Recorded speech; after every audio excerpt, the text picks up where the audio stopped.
Boa noite a todos. É um prazer falar com vocês novamente, principalmente porque faz tempo que não nos encontramos. Eu preparei o tema Evangelho no Lar para a nossa reflexão desta noite. E a escolha desse tema, ele veio por conta desse momento em que estamos vivendo. Nesses dias de isolamento que temos enfrentado e que muitas pessoas, eu tenho escutado, dizer que não suportam ficar dentro de casa, que não aguentam mais permanecer dentro de casa. De certa forma, essa é uma angústia grave, especialmente porque o lar simboliza para o ser humano o seu abrigo, a sua proteção. É no lar, mais do que em qualquer outro lugar, que nós devemos nos sentir bem. Mas se tivermos esse tipo de angústia, o que podemos fazer? Não existem, na verdade, soluções milagrosas, mesmo porque a paz depende do nosso esforço pessoal. Um esforço que temos que fazer para conquistar um equilíbrio interior. Mas há um hábito absolutamente positivo e que serve de antídoto contra os males que nos atingem. É a oração em família. Então, para iniciar essa reflexão, eu vou fazer a leitura de uma mensagem deste livro, Jesus no Lar, de Chico Xavier, pelo espírito Neio Lúcio. A mensagem chama-se O Culto Cristão no Lar. Povoara-se o firmamento de estrelas dentro da noite prateada de luar, quando o Senhor, instalado provisoriamente em casa de Simão Pedro, tomou os sagrados escritos e, como se quisesse imprimir novo rumo à conversação que se fizera improdutiva e menos edificante, falou com bondade: Simão, que faz o pescador quando se dirige para o mercado com os frutos de cada dia?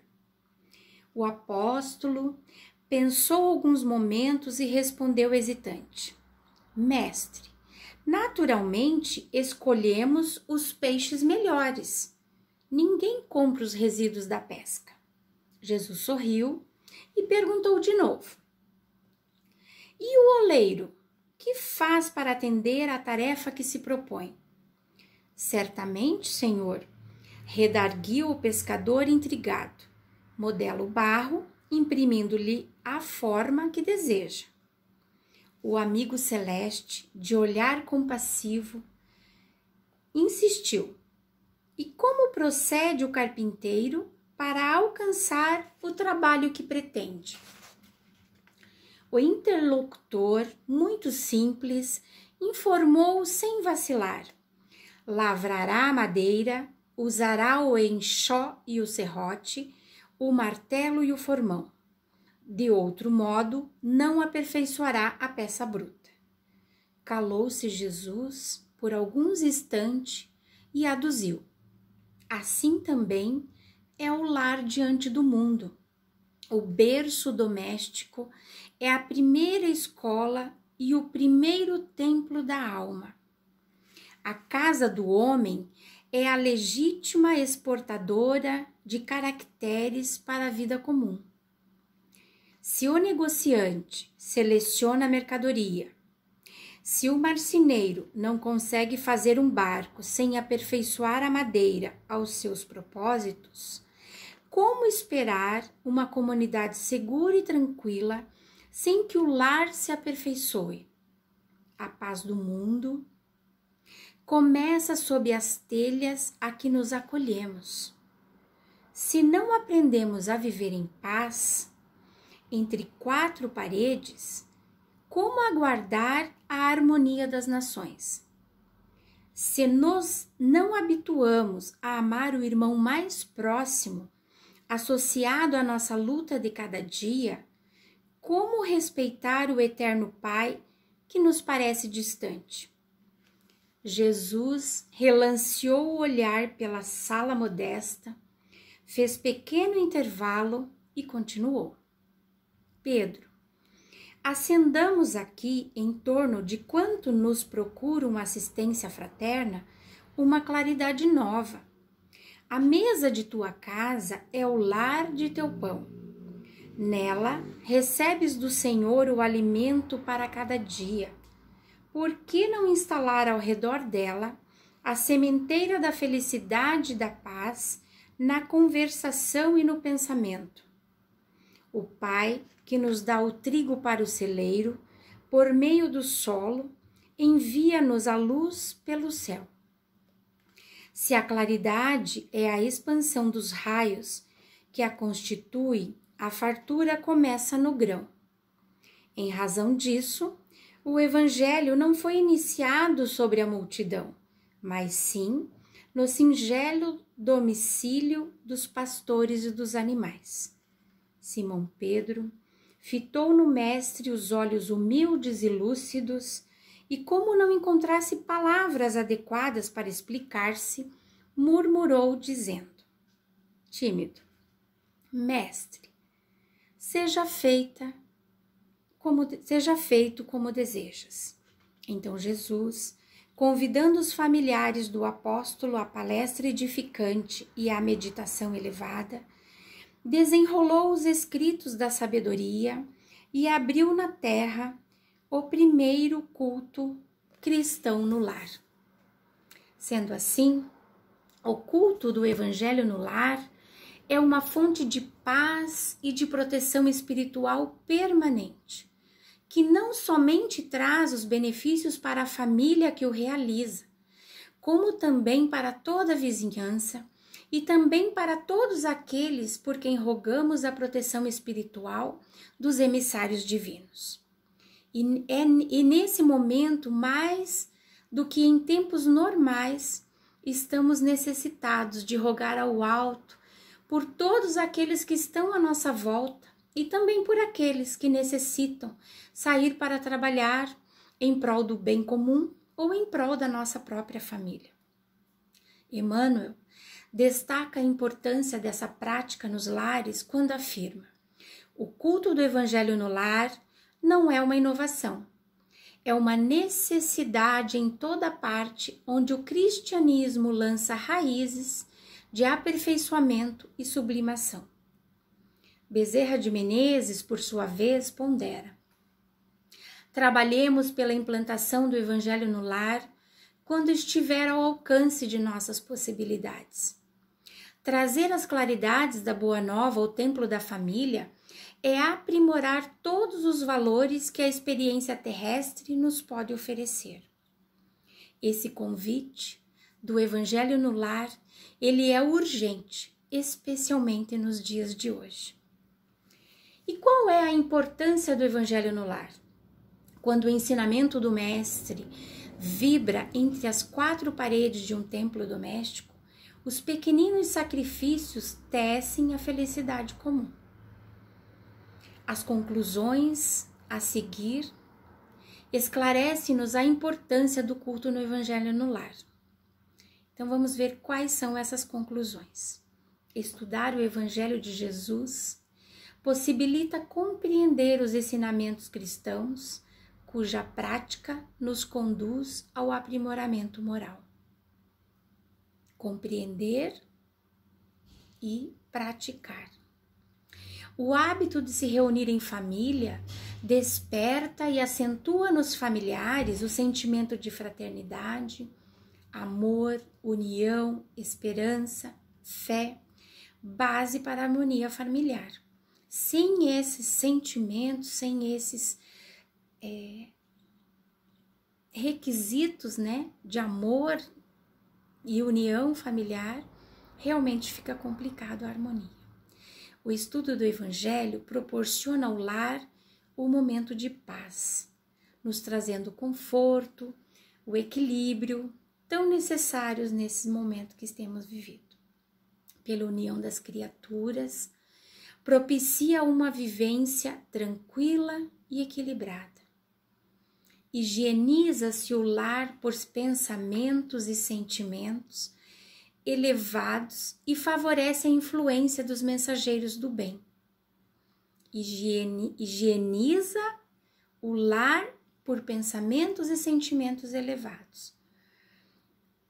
O culto do Evangelho à luz do Espiritismo facilita dentro do lar e fora dele o amparo necessário diante das dificuldades materiais e também das nossas necessidades espirituais, mantendo operantes os princípios da vigilância e da oração.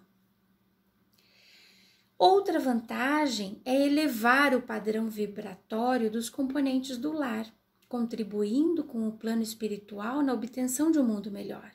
Quanto mais elevados estivermos, quanto mais harmonizados familiarmente falando estivermos, melhor estará o plano espiritual como um todo. Seu estudo sério torna o Evangelho conhecido, compreendido, sentido e exemplificado em todos os ambientes, porque essa ação que acontece dentro do nosso lar, ela começa a se estender também nos ambientes que fora do lar, do trabalho, das outras relações que temos. Quando estamos nos sentindo melhor, equilibrados, em paz, nós conseguimos transmitir isso às outras pessoas com quem convivemos. O Evangelho no lar, na verdade, faz uma limpeza da psicosfera doméstica, removendo tudo aquilo que nós atraímos pelos nossos pensamentos e pelas nossas atitudes invigilantes. Toda semana estamos juntos em oração, nos fortalecendo. Mas como que eu posso organizar essa reunião do Evangelho no Lar? Existe um roteiro? Então vamos ver alguns passos para organizar esta reunião. Escolha na semana um dia e horário em que a família possa se reunir, durante mais ou menos 30 minutos, podendo ser até um pouquinho mais, sempre no mesmo dia e no mesmo horário.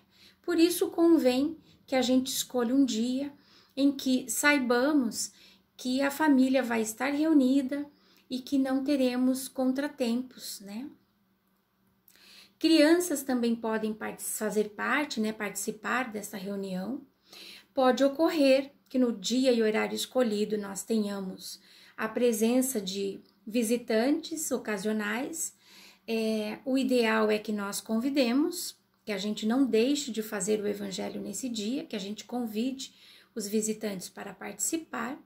Caso os nossos visitantes não sejam espíritas, convém fazermos um esclarecimento sobre a finalidade da reunião e deixar, né, os visitantes à vontade em participar ou não. A reunião também pode ser realizada por uma só pessoa, já que o roteiro a ser seguido é o mesmo. Então, muitas vezes é o caso da pessoa morar sozinha, não há impedimento algum em fazer, ou até mesmo no lar em que às vezes ainda não está implantado o Evangelho e existe uma certa dificuldade em trazer todos os membros da família para o momento do Evangelho. Então, que isso não seja motivo para desanimar a pessoa que está empenhada em começar o Evangelho no lar, que ela possa começar mesmo sozinha, né, ou sozinho, e à medida que o tempo vai passando, existe uma grande possibilidade de ir agregando mais pessoas da família. E, de repente, toda a família está participando. Tomara que isso aconteça, mas se não acontecer, que não haja um desânimo e que o Evangelho não deixe de acontecer por esse motivo. Sugere-se que o culto do Evangelho no lar siga os seguintes procedimentos. O início da reunião deve acontecer com uma prece simples e espontânea. Em seguida, faz-se a leitura do Evangelho segundo o Espiritismo. A orientação é que devemos começar desde o prefácio, lendo um item ou dois, né, na sequência a cada reunião. Mas, se for de comum acordo, não há impedimento também que faça a leitura abrindo aleatoriamente o Evangelho.